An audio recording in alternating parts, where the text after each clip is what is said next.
बड़ी खबर है जबलपुर से है। डेप्यूटी कलेक्टर निशा बंगारे का त्याग पत्र मंजूर हो गया है।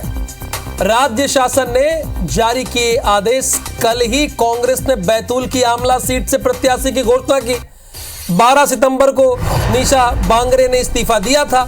चुनाव लड़ने के लिए निशा बांगरे ने इस्तीफा दिया था। हाई कोर्ट और सुप्रीम कोर्ट यानी सुप्रीम कोर्ट ने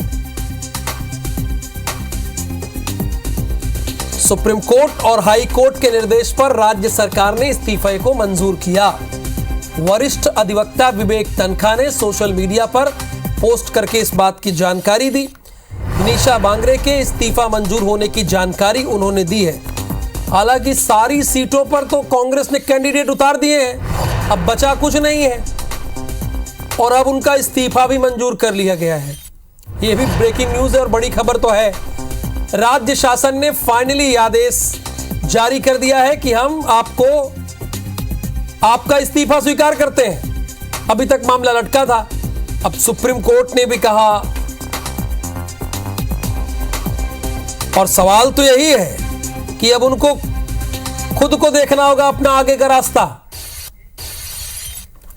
अभी तक तो ये अटकलें थी कि एक सीट जो बची थी आमला की, वो इसीलिए बची है कि निशा वहां से चुनाव लड़ेंगी, लेकिन तब तक पेच ये फंसा था कि उनका टिकट ही उनका इस्तीफा ही मंजूर नहीं हुआ था। विजेंद्र, अब देखिए, अब वो सवाल यही कि वो करेंगे क्या।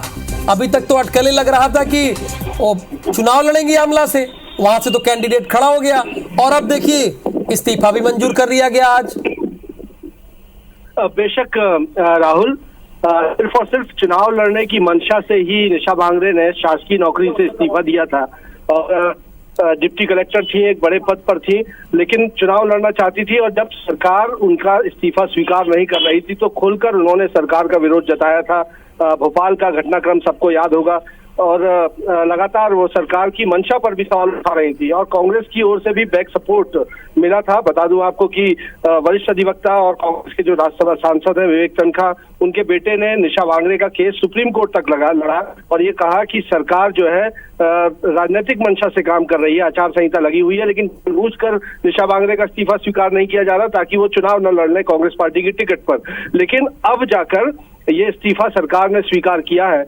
विवेक तनखा की ओर से एक ट्वीट भी आया है जिसके मायने गहरे माने जा सकते हैं और उसमें उन्होंने कहा, एक तरह से नाराजगी भी झलक रही है इसमें विवेक तनखा की कि कांग्रेस ने आमला सीट पर प्रत्याशी पहले तो होल्ड किया लेकिन इंतजार नहीं किया निशा बांगरे का इस्तीफा स्वीकार होने का। और अब अच्छा, एक लाइन में विजेंद्र, अगर हमारे दर्शक समझना चाहें, आप उनको बताइए, चूंकि आपने खबर को ब्रेक किया है, कि किसके कहने पर इस्तीफा मंजूर कर लिया गया। क्या सुप्रीम कोर्ट और हाई कोर्ट ने कहा तब मंजूर किया गया है? वजह क्या रही लटकने की, इस्तीफा नामंजूर करने की जो मंजूर कर लिया गया, इसके बीच के बारे में आप बताइए। बेशक निशा बांगरे इलेक्शन लड़ना चाहती थी और उसका नियम है कि यदि कोई शासकीय पद पर है तो वो इलेक्शन फाइट नहीं कर सकता है। ऐसे में उन्होंने अपना इस्तीफा सरकार को दिया था, सरकार ने स्वीकार नहीं किया। हाई कोर्ट की ओर से ये इस्तीफा स्वीकार करने के आदेश दिए तो सरकार ने अपील फाइल कर दी थी। सुप्रीम कोर्ट मामला गया, सुप्रीम कोर्ट ने दखल देने से तो इनकार कर दिया, लेकिन हाई कोर्ट को ये निर्देश दिए कि वो इस मामले का शीघ्र अतिशीघ्र निराकरण करें। हाई कोर्ट की ओर से राज्य सरकार को ये निर्देश दिया गया था कि 23 अक्टूबर तक वो इस्तीफा स्वीकार कर लें और यथोचित इस पर कार्रवाई करें।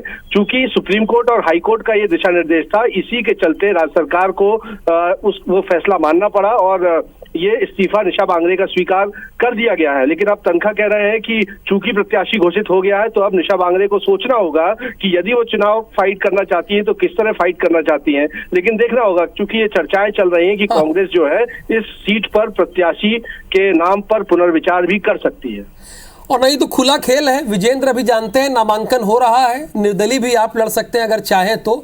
फिलहाल बहुत बहुत शुक्रिया इस खबर को ब्रेक करने के लिए।